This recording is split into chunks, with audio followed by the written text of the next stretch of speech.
Hi mga Divas! Magpapalaro ako sa mga kapatid ko ng translating English phrases to Tagalog while eating spicy chicken na gawa sa Ajinomoto Crispy Fry Extra Spicy! You can purchase this limited edition crispy fry in any supermarkets nationwide and available lang siya from September 22 to December 31 only. So simple lang ang mechanics ng laro natin. Mang pinakamaraming makakaing spicy chicken wings at maraming matatranslate na word na tama, mananalo ng 1,000 pesos.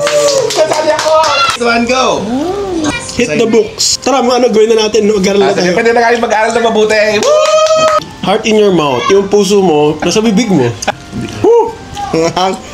Hold your horses. Wala naman tayong kabayo. Teka lang. Huwag ka magmadali. Tama! Kalma. I'm all ears. Nakikinig ka ng mabuti. Yeah! Local. Bigin. Parang, halika na. Yes! Parang Kain sana na! That's the ticket. That's the ticket. That's the ticket. Sasakay sila ng bus. Nalaglag yung ticket. That's the ticket! Oh, that's the ticket. Yeah! Hirap mag-isip. Na down low. Wouldn't if I were you. Hindi ko gagawin kung ako sa'yo.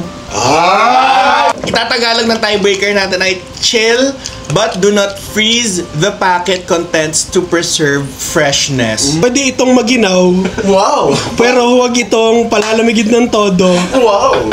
Dahil ang nilalaman ng pakete na ito Wow! ay para patagalin ang kanyang pagka-freshness. Kagandahan.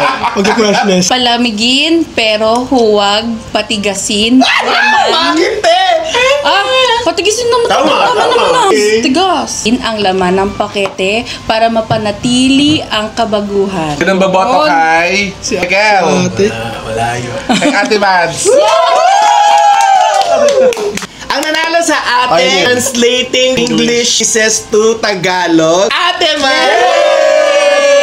Maanghang kasi siya pero gusto mong ulit-ulitin. It's the spice that you will beg for more. 1,000 pesos ay ating birthday girl. Wow!